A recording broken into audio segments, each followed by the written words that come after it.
Dear Igniter, Monica Leonel from the worldneedsyourbook.com. Today is day 21 of the challenge, and we are talking about thematic elements when it comes to theme, setting, and world building. Today is day 21, and we are talking about thematic elements specific to the theme, setting, and world building. So thematic elements, once again, they're fun. They add a deeper meaning and subtext to your story. You can look at your story and look at what your story might be a metaphor for, and then look for actual metaphors to layer into your story. So one example is in The Fault in Our Stars by John Green. The story is, so one of the pivotal moments of the story takes place on a tour of Anne Frank's home. And Anne Frank is somebody who lived a short but good life, and that's one of the themes of that book. I won't spoil the book for you, but it's one of the themes. And so this was very purposeful and, maybe a little on the nose, but it was a very purposeful parallel to get the characters thinking about the theme. So you can also add thematic elements around character names, location names, your book title. So the Harry Potter series is a great example and has many examples of this. Additionally, you can build thematic elements around the theme in terms of the tentpole moments. So an example is Gone Girl, and I didn't read the book, I only watched the movie. We find out at the reversal that the wife, Amy, is alive and well, and her husband, Nick, is solving this anniversary scavenger hunt. And it's something that they do every year, and it's been kind of this loving thing between them.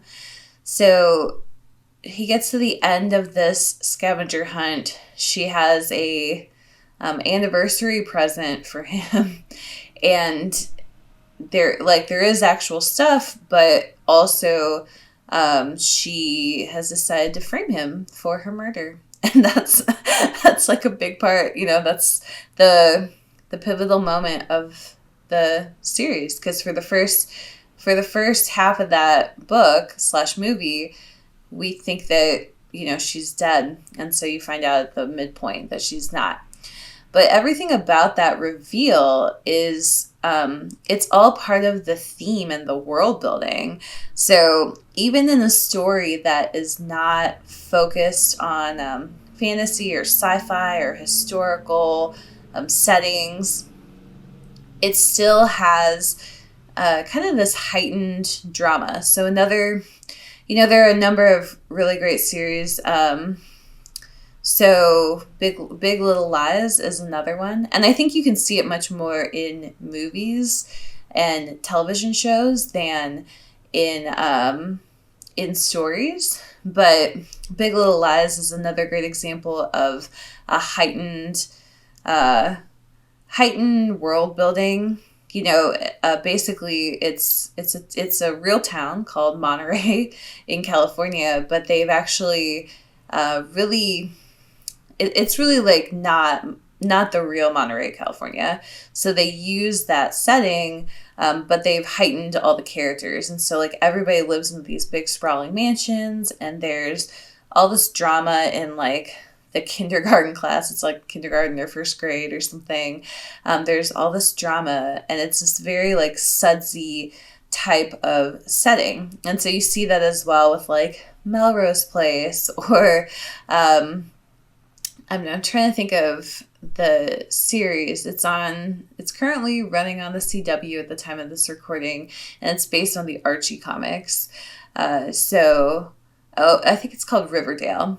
That's actually a great example because it's supposed to be modern day, but the way the town is set up and the characters, it's actually like this, almost like this magical realism, which makes sense because it's a comic book series, but it's like this modern day magical realism setting. And so they're able to do a lot more with thematic elements there.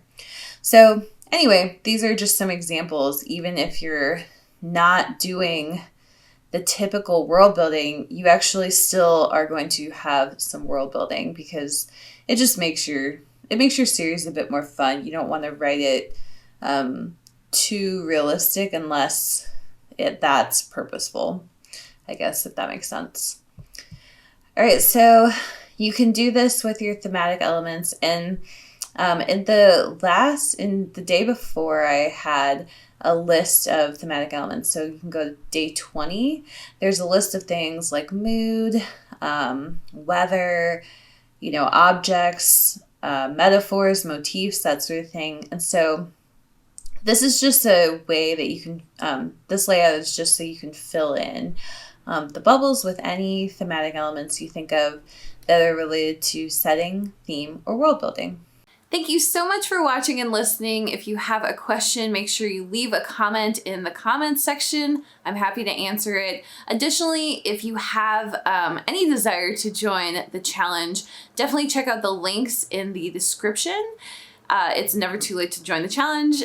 Always happy to have you, and you can catch up, you can skip days, you can start where you are. It's all totally fine.